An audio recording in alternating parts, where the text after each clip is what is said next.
அழகின் தமிழ் மொழிக்குள் உங்களை வரவேற்கின்றேன்.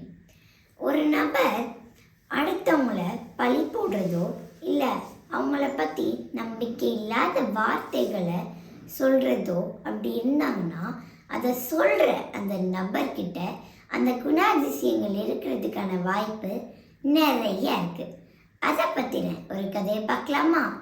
கதை சொல்கிறது என் பொறுப்பு, காட்சிப்படுத்துறது உங்கள் பொறுப்பு. அடிப்படை வசதிகள் குறைவாக இருந்த ஒரு கிராமத்தில் முதியவர் ஒருத்தர் வாழ்ந்து வந்தார். அவர் தன்னோட விவசாய நிலத்தில் விளையிற கருப்பு உளுந்துக்களை எடுத்துகிட்டு போய் பக்கத்து ஊரில் இருந்த ஒரு வியாபாரிகிட்ட கொடுத்துட்டு அதுக்கு பதிலாக பாசி பருப்புகளை வாங்கிட்டு வருவார்.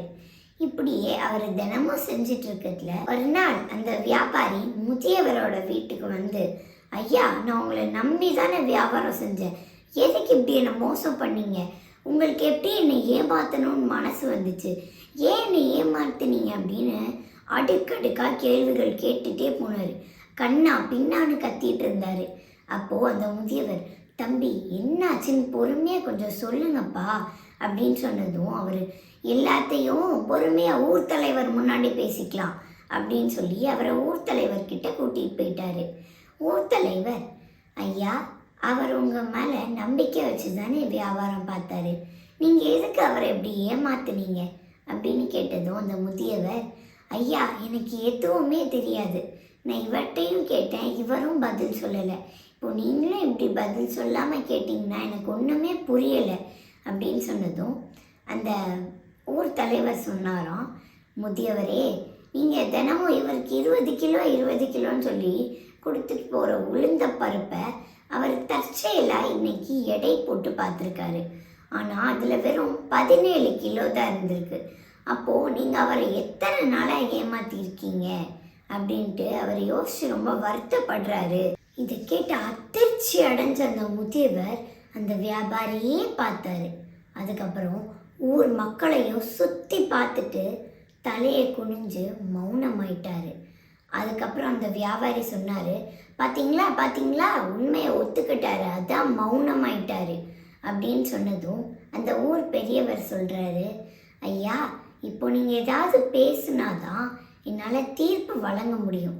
நீங்கள் இந்த உண்மையை ஒத்துக்கிறீங்களா இல்லை ஏதாவது சொல்ல விரும்புகிறீங்களா அப்படின்னு கேட்டதும் இந்த முதியவர் சொன்னார், ஐயா, என்கிட்ட உண்மையாகவே எந்த எடை கற்களுமே இல்லை. இவர் கொடுத்த பாசி பருப்பை அளவாக வச்சு தான் நான் இவருக்கு உளுத்த பருப்பை கொடுத்தேன்.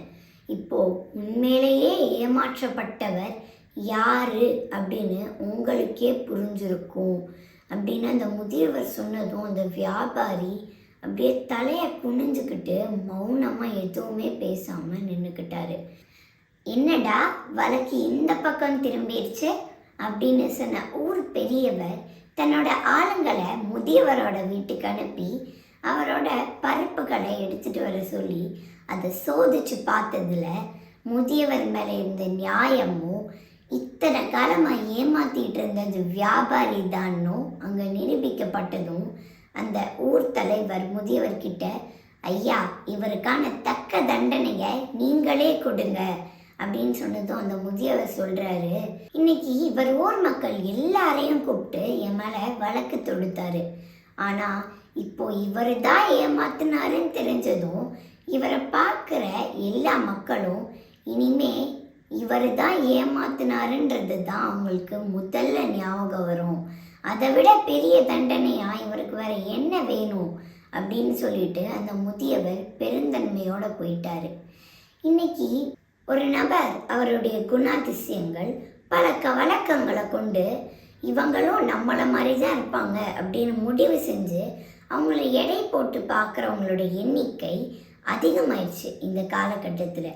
ஒரு வேளை உங்களையும் யாராவது நீங்கள் செய்யாத தவறுக்கு பழி போட்டாங்கனாலோ உங்கள் மேலே நம்பிக்கை இல்லாத சொற்களை சொன்னாங்கனாலோ நீங்கள் வருத்தப்படாதீங்க.